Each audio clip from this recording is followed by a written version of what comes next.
السلام علیکم ورحمت الله وبرکاتو. د جمعې مبارکي بهترین ورځ ده او په دې مناسبت سره یو حدیث هغه به ان شاء الله تعالی چې د جمعې د ورځې قدر مونږ ته معلوم شي، د جمعې د ورځې فضیلت مونږ ته معلوم شي او ډېر بشمیر احادیث تر دې باره کې څه احادیث مخکې هغه ویل شوي دي. او رسول الله صلی الله علیه وسلم نه ابو هريره رضی الله تعالی عنہ دا حدیث نقل کړي چې د جمعې ورځ دا په ټولو ورځو کې بهتره ده. عن ابي هريره، ترمذی شریف کې دا حدیث دی.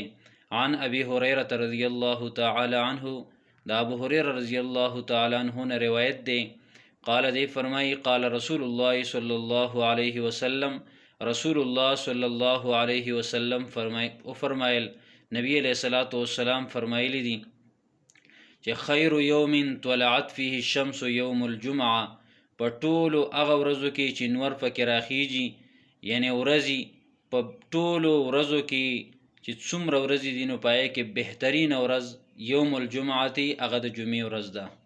خیر یوم طلعت فيه الشمس یوم الجمعه، بهترین ورځ چې په پای کې نور راخیږي، مقصد نور په هر کې راخیږي، نو یعنی ټولو ورځو کې الله تبارک وتعالى ته بهترین ورځ هغه ورځ د جمعې ده.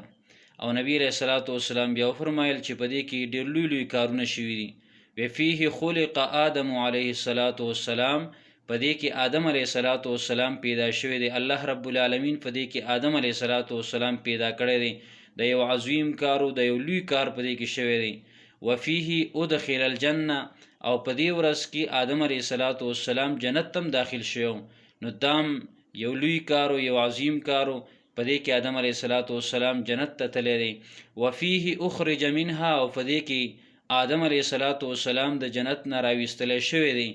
او هغه کې د انسانانو د نسل، د انسانانو د زندګۍ، د تمام انسانان د هغې د پیدا کېدو سبب دا وګرځېدو چې آدم علیه السلام دنیا ته راغی، د جنت نه راویستلی شو. نو دام یو لوی کارو. نو وفيه اخرج منها، په دې د جمعې په ورځ باندې آدم علیه السلام د جنت نه راویستلی شوی دی.